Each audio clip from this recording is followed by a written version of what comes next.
राष्ट्रीय स्वयंसेवक संघाचे सर्वेसर्वा म्हणजेच सरसंघचालक डॉक्टर मोहन भागवत आज 11 सप्टेंबर रोजी 75 वर्षाचे झालेले आहेत। राष्ट्रीय स्वयंसेवक संघाची शताब्दी आणि मोहन भागवत यांची 75वी असा योगायोग यंदा आहे।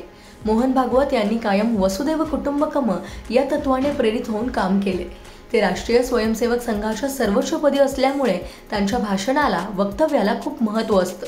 त्यातूनच संघाला मार्गदर्शन आणि कोणत्या दिशेने काम करायचंय याची प्रेरणा मिळते। या निमित्ताने डॉक्टर मोहन भागवत यांच्याविषयी अधिक जाणून घेऊया। मोहन भागवत राष्ट्रीय स्वयंसेवक संघाचे प्रमुख म्हणजेच सरसंघ संचालक आहेत। मोहन भागवत आज 75 वर्षाचे झालेले आहेत। त्यांचा जन्म 11 सप्टेंबर 1950 रोजी झाला असून ते मूळचे चंद्रपूरचे आहेत। ते डॉक्टर असून त्यांनी पशुवैद्यकीय शिक्षण घेतलेले आहे।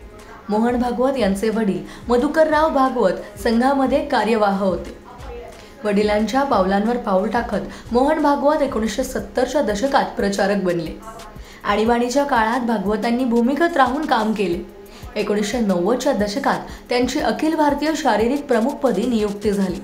21व्या शतकाच्या सुरुवातीला ते अखिल भारतीय प्रचार प्रमुख बनले। 2000 मध्ये त्यांची संघाच्या सरकार्यवाहपदी नियुक्ती झाली। मोहन भागवत 2009 मध्ये संघाचे सरसंघ संचालक बनले। राष्ट्रीय स्वयंसेवक संघाचा गणवेश बदलण्याचे श्रेय मोहन भागवत यांना जाते। संघाच्या शिक्षण वर्गामध्ये देखील भागवत यांनी अनेक सुधारणा केल्यात। राष्ट्रपती भवनात आमंत्रित करण्यात आलेले ते पहिले सरसंघ संचालक आहेत। या देशात जन्मलेले सर्व हिंदू आहेत, हे भागवत यांचे गाजलेले वक्तव्य। 3 अपत्यांना जन्म द्या अशी सूचना भागवत यांनी केली। राष्ट्रीय स्वयंसेवक संघाची बांधणी आणि स्वयंसेवकांना मार्गदर्शनाची मुख्य जबाबदारी मोहन भागवत यांची असते आणि ते ती जबाबदारीने पार पाडतात। तुम्हाला या संदर्भात काय वाटतं आम्हाला कमेंट करून नक्की कळवा।